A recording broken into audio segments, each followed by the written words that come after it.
Pessoal, vamos detalhar aí os principais dispositivos de medição, destacando primeiro, né, os eletromecânicos, dois deles, os principais, o bobina móvel e o ferro móvel, são mecanismos aí utilizados para medir diversas grandezas, tensão, corrente, resistência e outras. Vamos lá então entender isso aí? Vamos entender esses caras? O primeiro deles, né, o bobina móvel. Bobina móvel, qual que é a ideia? O nome já diz, bobina móvel. Eu vou ter uma bobina na parte móvel do instrumento, que vai estar ligada ali ao ponteiro para fazer o movimento do ponteiro para indicar numa escala graduada. A ideia desse cara, né, do bobina móvel, é de ter um campo magnético fixo, criado por um ímã permanente.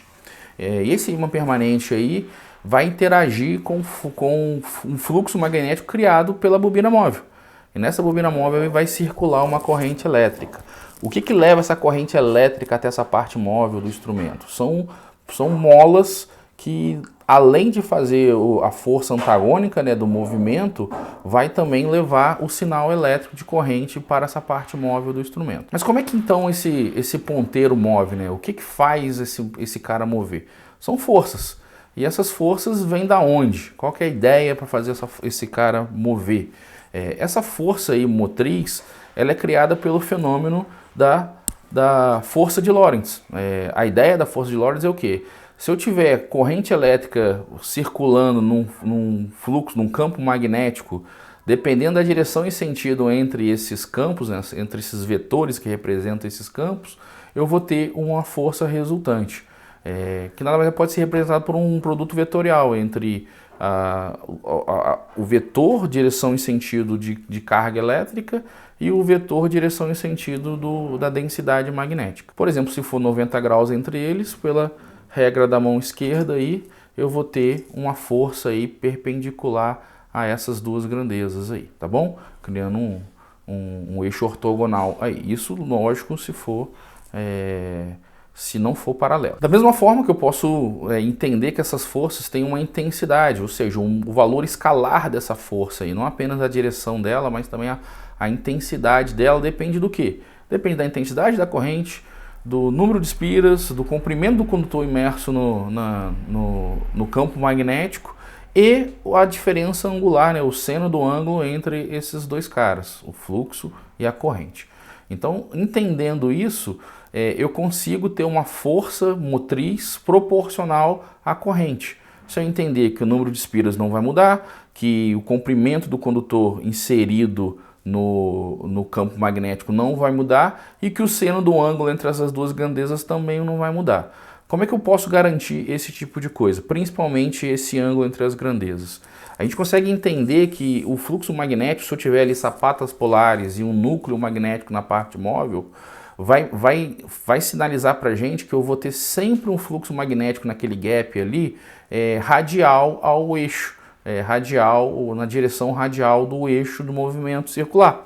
E aí, naturalmente, a força resultante que vai aparecer entre a corrente elétrica e o fluxo sempre vai ser uma força tangencial, independente da posição do ponteiro. Então, a sapata polar e o núcleo magnético na parte móvel é fundamental para criar esse efeito. Porque se fosse linhas de campo reta, né, muito típica aí de um norte-sul, de um ímã tradicional, dependendo da posição angular do ponteiro, eu teria um seno θ ali diferente. Então, essa sapata polar é fundamental para garantir essa linearidade. Bom, então, entendido, né, que a força de Lorentz que cria o torque motriz desse ponteiro, a gente tem que entender que tem algo para se opor a essa força, porque senão o ponteiro não pararia, né?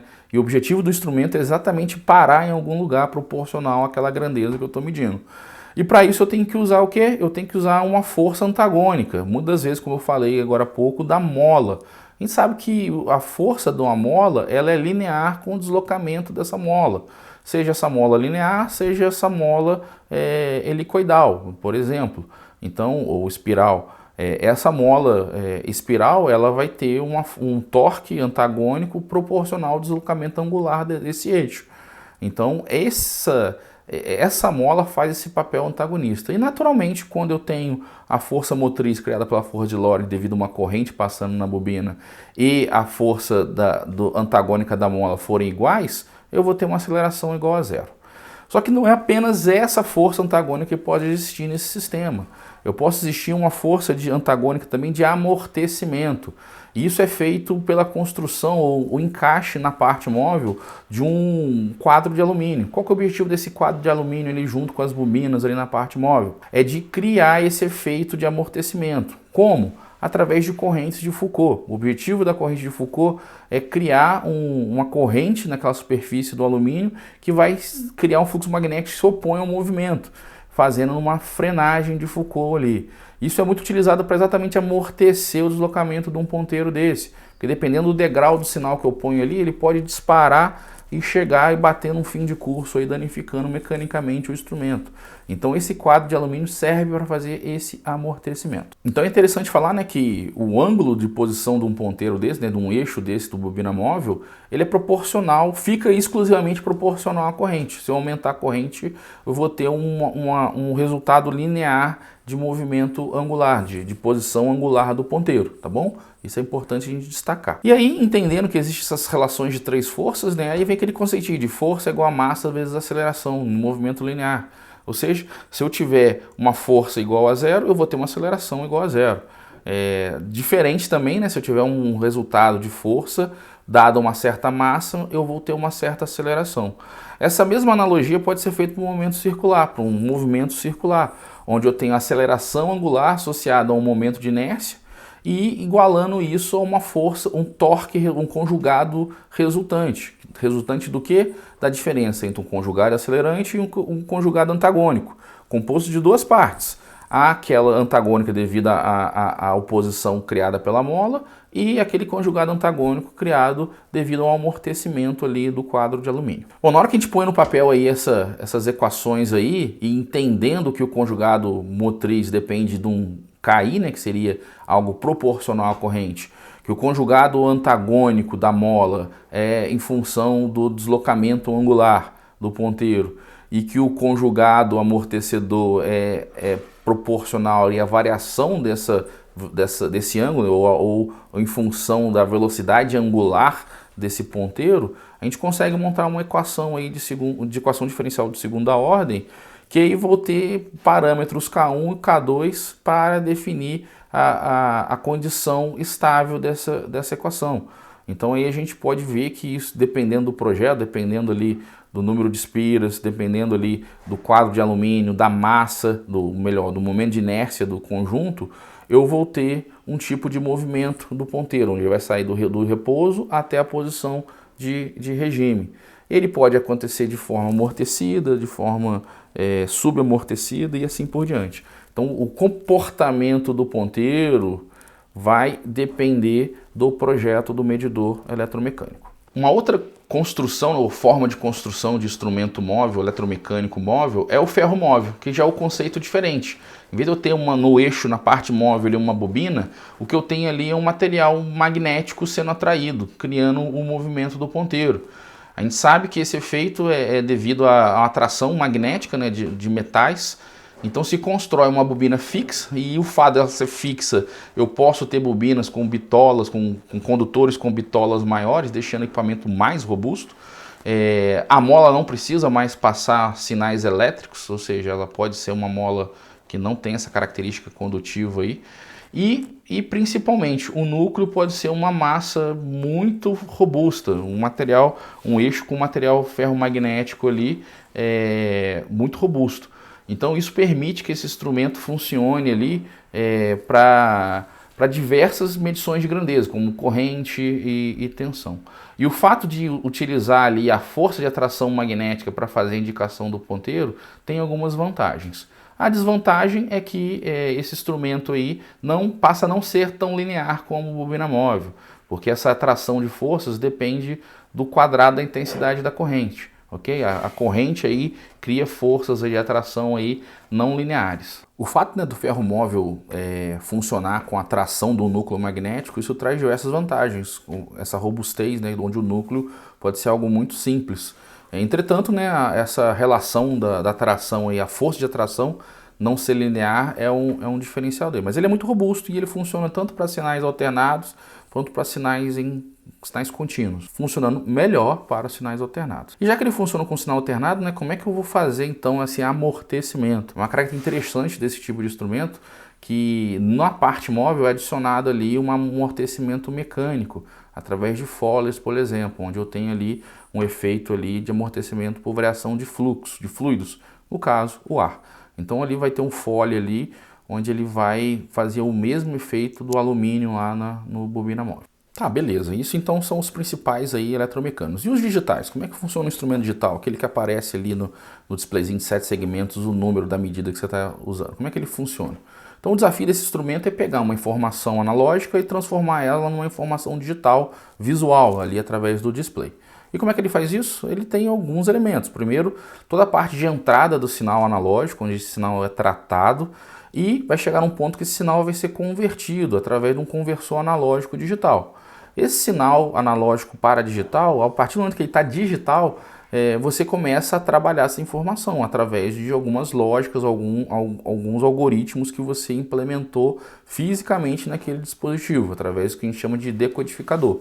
E aí, naturalmente, esse decodificador, depois a gente utiliza ele para mostrar uma informação digital no display. Por exemplo, o último decodificador que vai ter no sistema desse é um decodificador para 7 segmentos. 7 segmentos que seria ali o displayzinho de 7 segmentos, caso seja ele. Existem outros tipos de displays, mas o mais interessante ali, o mais comum, é sim o de 7 segmentos.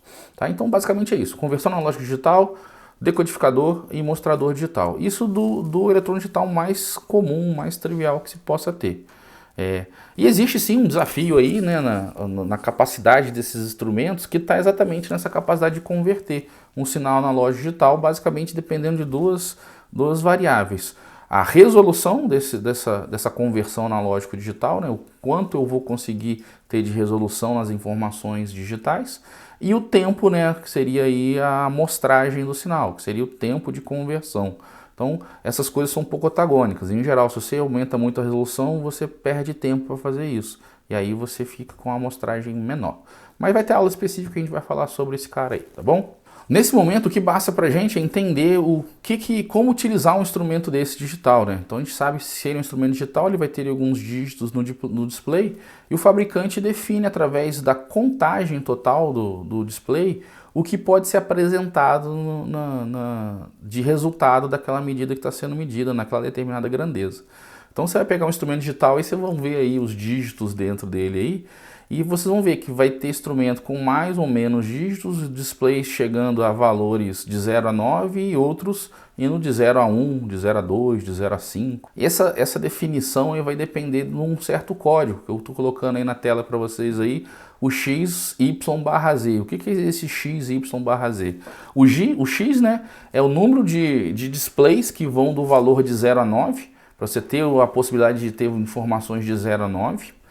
O Z é a quantidade de possibilidade de valores do dígito mais significativo, tá? E o Y é o maior valor que vai aparecer nesse display mais significativo. Então, por exemplo, quando a gente põe aí um instrumento aí 3, 4 quintos, quer dizer o quê? Que eu vou ter 3 dígitos de 0 a 9 e vou ter o quarto dígito, o último dígito ali, tendo 5 possibilidades de valores, sendo que o maior é o 4. Então, eu vou ter nesse primeiro de 0 a 9, nesse segundo de 0 a 9, nesse terceiro de 0 a 9 e nesse último, nesse quarto, eu vou ter de 0 a 4. Portanto, vou ter 5 valores aí nesse cara. E aí a contagem dele vai desde o 000 até o 4999, com 5.000 valores. É um instrumento que tem uma resolução não tão grande, só tem 5.000 possibilidades de valores digitais, finitos, valores finitos. Já um instrumento, por exemplo, 616, o que quer dizer isso? Ele vai ter 6 dígitos de 0 a 9 e o mais significativo aí tendo 2 possibilidades, sendo que a última é o 1. Então ele vai poder medir 0, medir 1. Então ele vai desde 0000000 até 1999999, com, no caso aí, 2 milhões de valores possíveis, uma contagem de 2 milhões de valores. Tá bom? Então essas são a estrutura que é importante a gente saber aí quando você pega um instrumento digital aí, para saber o quanto de contagem tem o display dele. Mas é natural a gente entender que não é apenas a quantidade de contagem que define ali a capacidade do instrumento digital. A gente entender que tanto o analógico quanto o digital tem incertezas na medição. Então eu vou tentar no próximo vídeo aí esboçar isso aí para vocês, deixar bem claro como utilizar um instrumento aí e trabalhar com as incertezas dele, tá bom?